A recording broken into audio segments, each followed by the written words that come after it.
율법 안에는 하나님의 귀한 정신이 들어있을 텐데요. 그 율법 안에 들어있는 하나님의 정신이 무엇일까요?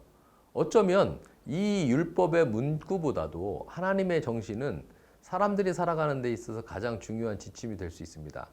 특히 구약의 율법이 주어지던 그 시기의 시대와 환경 그리고 문화를 넘어서서 전혀 다른 환경에 다른 문화 속에서 다른 문명을 살아가고 있는 우리들한테는 어쩌면 율법 그 문구 자체보다도 그 안에 들어있는 하나님의 정신이 더 귀한 지침이 될 수 있는 것입니다.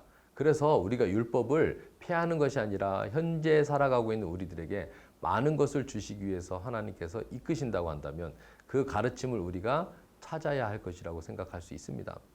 많은 사람들이 구약의 율법은 우리의 환경과 맞지도 않고 바뀐 환경이 적용되지도 않고 또 우리가 과학 문명으로 인해서 바뀌어 있는 것들이 성경에 나와 있지도 않기 때문에 그것을 지킬 필요가 없다라고 이야기를 하는 사람도 있고 또 더 이상 우리에게 중요한 가르침 또 가이드가 되지 않아라고 단정하는 사람들도 있습니다.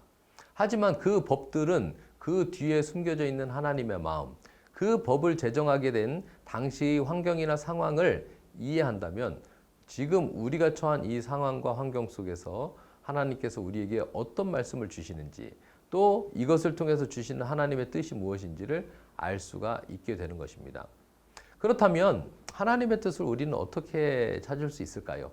사실 율법의 정신을 보면 약자를 살피고 강자를 다스리는 하나님의 사랑을 반영하고 있는 것을 알 수 있습니다.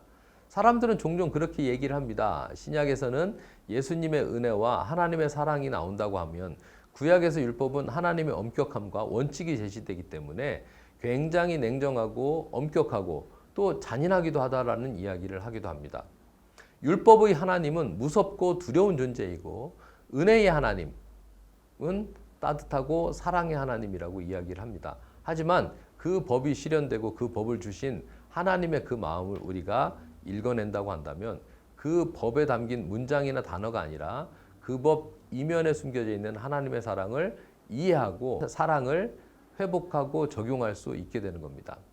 사실 율법을 사람들에게 준 것은 하나님이 섬김을 받기 위해서 또 우리를 통제하기 위해서 주신 규칙이 아닙니다. 하나님의 사랑을 자기 백성들에게 전하고 그 백성들이 어떻게 잘 따라올 수 있을지 알려주는 것에 대한 가르침입니다. 따라서 우리는 그 하나님의 율법 안에 숨겨져 있는 하나님의 사랑 또 우리의 삶에 적용해야 되는 하나님의 사랑을 본질적으로 이해하게 될 때에 하나님의 사랑에 담긴 율법을 지킬 수가 있는 것입니다. 이것을 문자적으로 지키고 도식화하는 것을 의미하는 것은 절대 아닙니다. 실제로 하나님의 율법은 우리의 삶에서 순간순간 반영되어 나타나는 마음의 법이라고 할 수 있습니다. 하나님의 자기 백성에 대한 사랑 그리고 하나님의 형상대로 지음받은 사람에 대한 귀한 애정이 담겨 있는 것이죠. 그리고 우리의 마음이 우리의 사랑이 응답하는 것으로서 율법을 지킴으로써 하나님의 사랑에 응답하게 되는 것입니다. 그럼 율법을 어떻게 지킬 것인가?